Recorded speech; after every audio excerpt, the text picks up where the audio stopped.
ल हेर त साथीहरू, कान्छी छोरी उठेर अहिले यहाँ काँदरखुट्टे चढिसकिन्।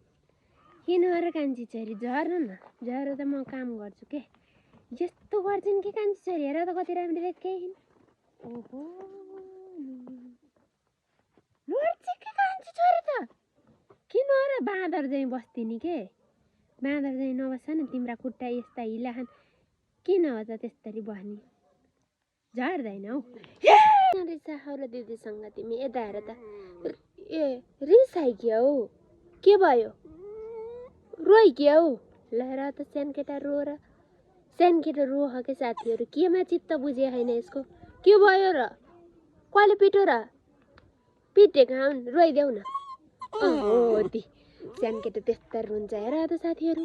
बोक्ला छ र, किन बोक्ला छ र, बोक्ला रोइक्यौ, यता हेर त, बोक्ला रोइक्यौ, कसले के भन्यो, पिटो, कसले पिटो भन त। अहिले त कान्छी छोरी त यस्तो रुँदै हिँडेछन् के अरे, किन रोइकिएछन् भनेको त पिटेछन्। कहाँ पिटेका हुन्, कहाँ पिटेका हुन् र, बाजुले पिटेको तिमीलाई हो के। कान्छी छोरीलाई पिटेछ साथीहरू। अहिले सानकेटो रोह, यस्तो सानकेटालाई कति पिट्छन् के यिनीहरूले, त्यही भएर मेरो चित्त बुझ्दैन के। सानकेटालाई पिट्यो भने मलाई कस्तो चित्त दुख्छ। ए लकीले हड्डी चबाएको देखेर रोइकिएछन् के।